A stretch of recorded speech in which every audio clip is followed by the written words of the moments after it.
राजस्थान की जनता ने मन बनाया है कि 2023 में राजस्थान में कमल खिलाना है। तो नुकसान किसको है? देश को है। क्यों बनी एजेंसी? एजेंसी जिस मकसद से बनी है वो मकसद पूरा होगा तब देश का हित होगा। कि जिस सरकार ने पौने 5 वर्षों में राजस्थान की जनता के साथ छलावा किया, जो नारी शक्ति की रक्षा नहीं कर पाई, जो सरकार युवाओं के साथ धोखा दिया, जिन्होंने किसानों के साथ वादा खिलाफी की, कैसे एक सभा में कांग्रेस की नेता ने किस प्रकार के झूठे बयान अब भी झूठ से बाज नहीं आ रहे हैं, लेकिन जनता इनका असली चेहरा देख चुकी है।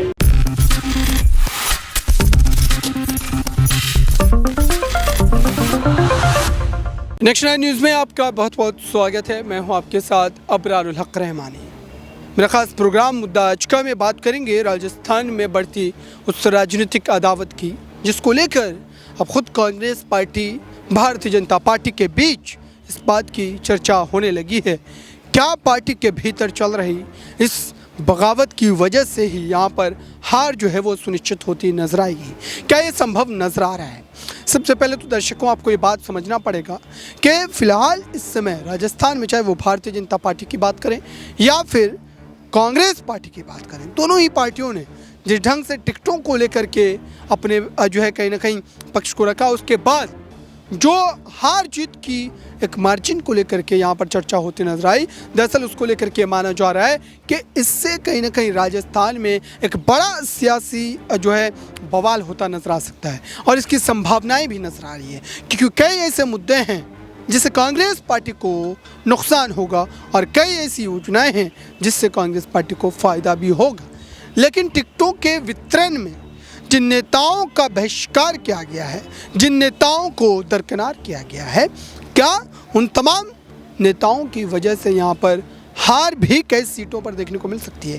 क्या उनके टिकट काटने का असर भी देखने को मिल सकता है? ये इस वक्त सभी के जहन में बड़ा सवाल जो है उमड़ता हुआ नजर आ रहा है। आइए दर्शकों, आपको सीपी जोशी भाजपा के प्रदेश अध्यक्ष उनके पक्ष को सुनाते हैं। वो किस ढंग से अशोक गहलोत की इस सरकार को लेकर के निशाना साध रहे हैं और ये भी कह रहे हैं ये सरकार जो दावे कर रही उन दावों में कोई हकीकत नज़र नहीं आती है। मना रहा है और आज मीडिया सेंटर का शुभारंभ भी हुआ है। उसमें आप सबका वंदन करता हूँ, अभिनंदन करता हूँ, स्वागत करता हूँ। और राजस्थान की जनता, चूँकि ये मीडिया सेंटर आज प्रदेश में शुरू हुआ है, फिर डिवीज़न लेवल पर और डिस्ट्रिक्ट लेवल पर भी इसका शुभारंभ होगा। आप सब लोगों का हमेशा से सहयोग मिला है, आगे भी आपका सहयोग अपेक्षित है। राजस्थान की जनता ने मन बनाया है कि 2023 में राजस्थान में कमल खिलाना है और राजस्थान की जनता ने यह भी मन बनाया है कि जिस सरकार ने पौने 5 वर्षों में राजस्थान की जनता के साथ छलावा किया, जो नारी शक्ति की रक्षा नहीं कर पाई, जो सरकार युवाओं के साथ धोखा दिया, जिन्होंने किसानों के साथ वादा खिलाफी की, और अभी भी आप और हम सब लोगों ने देखा है कि प्रधानमंत्री जी जैसे उच्च पद पर जिनके प्रति देश के करोड़ों लोगों का विश्वास है, कैसे एक सभा में कांग्रेस की नेता ने किस प्रकार के झूठे बयान अब भी झूठ से बाज नहीं आ रहे हैं, लेकिन जनता इनका असली चेहरा देख चुकी है। मैं इतना ही कहना चाहता हूं कि राजस्थान की जनता का विश्वास भारतीय जनता पार्टी और आदरणीय नरेंद्र मोदी जी के प्रति है कि मोदी जी ने जो कहा वो किया, जो असंभव था वो भी संभव करके दिखाया। इसलिए चाहे गांव हो, गरीब हो, किसान हो, युवा हो, महिला हो, हर वर्ग की जिनके प्रति श्रद्धा है, विश्वास है, वो नाम है नरेंद्र मोदी जी।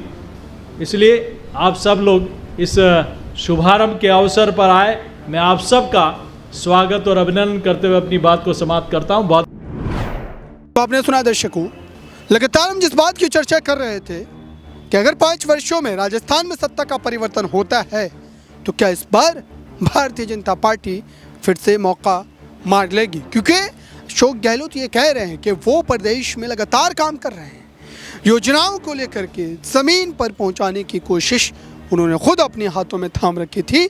लेकिन कई ऐसे मुद्दे रहे संवेदनशील मुद्दे रहे जिनको लेकर के बीजेपी ने जिस मजबूत ढंग से इसको उठाने की कोशिश की, इस पर कहीं ना कहीं कांग्रेस पार्टी को, सरकार को घेरने की कोशिश की, ये अभी भी जनता के जहन में बना हुआ है। और दरअसल यही वजह है कि इन तमाम मुद्दों को मद्देनज़र रखते हुए ये बात कही जा रही है कि इसका सीधे तौर पर नुकसान जो है यहाँ पर कांग्रेस पार्टी को उठाना पड़ सकता है। लेकिन सरकार बनाने को लेकर के अशोक गहलोत का क्या पक्ष है, वो किस ढंग से पार्टी में एकजुटता की बात कर रहे हैं, वो भी एक बार आप ज़रूर सुने। ये जुडिशरी का इम्पोर्टेंस है। जुडिशरी के मामलों में उसी प्रकार से फाइनेंशियल मामलों के अंदर, इरेगुलरिटीज के अंदर, क्राइम के अंदर तीनों एजेंसियों की इम्पोर्टेंस है। इम्पोर्टेंस खत्म होगी, क्रेडिबिलिटी कम होगी तो नुकसान किसको है? देश को है। क्यों बनी एजेंसी है?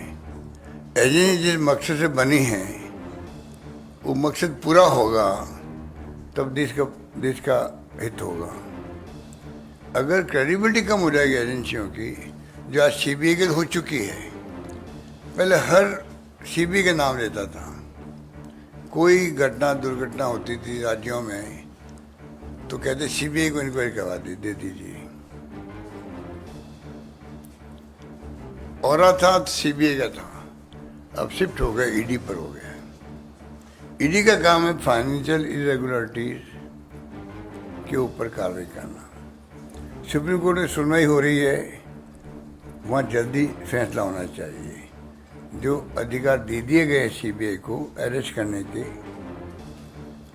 अटैच करने के, कुर्की करने के, उसके ऊपर बहस चल रही है। जहाँ तक मेरे को नॉलेज है वो फैसला जल्दी होना चाहिए। उससे बहुत बड़ा नुकसान हो रहा है, लोग हैरेस हो रहे हैं देश के अंदर। जो पहले इंडस्ट्रियलिस्ट बड़े बड़े होते थे और जहाँ बैंकों के अंदर और सब जगह अगर प्रूव हो जाती थी रेगुलेटरीज तो ईडी घुसती थी वहाँ पर। अब पॉलिटिशियन में घुसने लग गई है सब जगह। महाराष्ट्र के अंदर देख लीजिए, दिल्ली में देख लीजिए, राज्यों में देख लीजिए, छत्तीसगढ़ में देख लीजिए। जहाँ चुनाव आते हैं ईडी पहले पहुँचती है। ये जो मैंने उस वक्त टाइम मांगा था तीनों से, मैं मिलना चाहता हूँ आपसे आकर के। मैं एक राज्य का मुख्यमंत्री भी हूँ, 5.5 करोड़ की जनता से ज़्यादा वहाँ पर है। 4.5 करोड़ तो 7 करोड़ के लगभग आबादी है, उनको रिप्रेजेंट करता हूँ। मैं आगे बताना चाहता हूँ आप एजेंसी की क्रेडिबिलिटी नीचे जा रही है, जो नहीं जानी चाहिए। हम चाहते हैं कि आपकी विश्वसनीयता बनी रहे, बल्कि आगे और बढ़े। हम आपके साथ हैं। जहाँ फाइनेंशियल इरेगुलरिटी हो रही है, करप्शन हो रहा है, क्राइम हो रहा है, आप कड़ी से कड़ी कार्रवाई करो, तत्काल करो, जेल भेजो, अटैच करो प्रॉपर्टी, हम स्वागत करेंगे आपका। तो आपने सुना दर्शकों, लगातार हम दोनों पक्ष को सुना रहे थे आपको, लेकिन इन पक्षों को सुनने के बावजूद भी जनता का क्या पक्ष होगा, जनता किस ढंग से अपने फैसलों को सुनाएगी, क्योंकि जनता सर्वोपरि है। और अभी भी जिस ढंग से फिर से एक बार योजनाओं को लेकर के, चाहे वो प्रधानमंत्री का दौरा हो राजस्थान का, उन्होंने उस दौरे में भी कई योजनाओं को लेकर के बातें रखी और ये कहा कि राजस्थान को ये बड़ी सौगात जो है वो दी जा सकती है। लेकिन चुनाव के समय ही क्यों? क्या ये राजनीतिक लॉलीपॉप नहीं कहा जाएगा? ये तमाम बड़े सवाल। अब देखते हैं कि राजस्थान में टिकट वितरण के बाद चुनावी जीत को लेकर के दोनों पार्टियों में से बाजी कौन मारता है। इस खास रिपोर्ट में बस इतना ही। जुड़े रहिए बड़ी खबरों के लिए नेक्स्ट 9 न्यूज़ के साथ।